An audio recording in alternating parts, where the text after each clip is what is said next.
Tu as 40 ans, 60 ans, tu veux perdre du poids ou tu es dans un processus de perte de poids.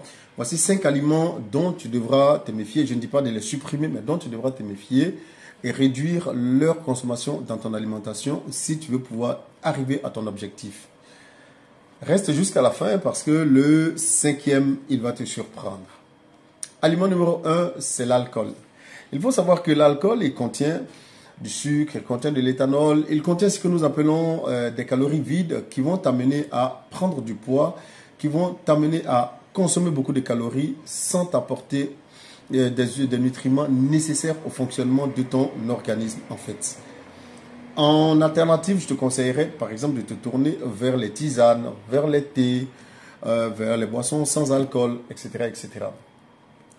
Aliment numéro 2, les sodas.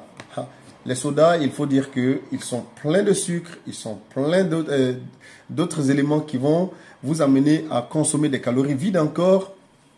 Si vous consommez, par exemple, le Coca-Cola, sachez que 33 centilitres de Coca-Cola, c'est environ 140 grammes de calories qui sont énormes et donc qui vont vous amener à prendre du poids. En alternative, buvez de l'eau. L'eau reste la meilleure alternative.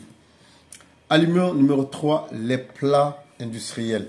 Nous parlons des plats industriels, les plats tout prêts que vous allez trouver dans les supermarchés qui sont très bons à manger, comme les nuggets de poulet, comme les chips, etc., etc. Ils sont très intéressants à manger parce qu'ils contiennent effectivement des additifs, des édulcorants, qui sont des éléments qui vont vous amener à créer une saveur artificielle très intéressante, mais qui sont dangereux et nocifs pour votre santé sur le long terme. En alternative, il faut préférer cuisiner vous-même vos repas, acheter vos légumes et cuisiner chez vous à la maison. Au moins, vous savez ce que vous mettez dans votre assiette. Avant de continuer, il faut savoir que si tu ne me connais pas, je suis coach Koné, je suis conseiller en nutrition et conseiller sportif. Je t'aide à perdre du poids ou à savoir quoi manger si tu es diabétique de type 2. Aliment numéro 4, le pain blanc.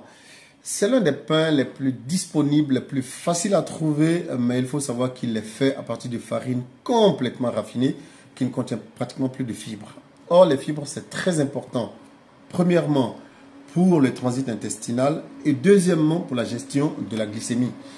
Or, nous savons que si vous êtes dans un processus de perte de poids, tout comme si vous êtes diabétique, c'est très important de pouvoir gérer la glycémie simplement parce que vous allez avoir un pic énorme de glycémique à la suite de la consommation du pain blanc qui va suivre dans les heures qui vont arriver après une chute brutale qui va vous donner une faim énorme, qui va vous donner envie de manger n'importe quoi. Et vous allez vous surprendre, vous allez dire, mais j'ai mangé une grosse quantité de nourriture et j'ai encore faim. C'est tout à fait normal parce que vous vous retrouvez dans un processus effet yo-yo parce que les fibres vont tendre également à vous rassasier sur le long terme. Or, comme le pain n'en contient pas, vous aurez faim très régulièrement.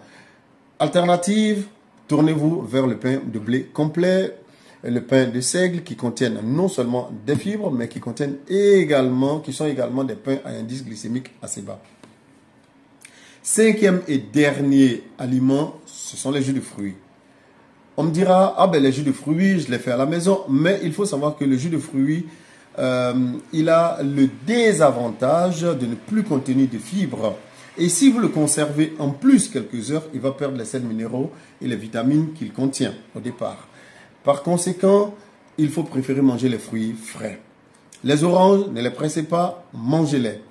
Ne buvez pas vos fruits, mangez-les. C'est la meilleure alternative que vous ayez pour pouvoir consommer les fruits. Que vous soyez diabétique ou que vous soyez dans un processus de perte de poids, c'est très important. Simplement parce que, imaginons que vous consommiez un fruit comme par exemple une orange au lieu de la presser. Qu'est-ce que vous allez consommer? Vous allez consommer non seulement les fibres, vous allez consommer le jus qui contient du sucre. En plus, vous allez consommer des sels minéraux et des vitamines qui sont très importants. Et en plus, les fibres que vous allez consommer vont vous rassasier. Vous allez vous sentir plus rassasié que si vous buviez un verre, par exemple, de jus d'orange. Buvez donc, consommez donc vos fruits, ne les buvez pas, mangez-les. Alors, voilà, si cette vidéo t'a apporté quelque chose, like-la, partage-la et n'oublie surtout pas de t'abonner.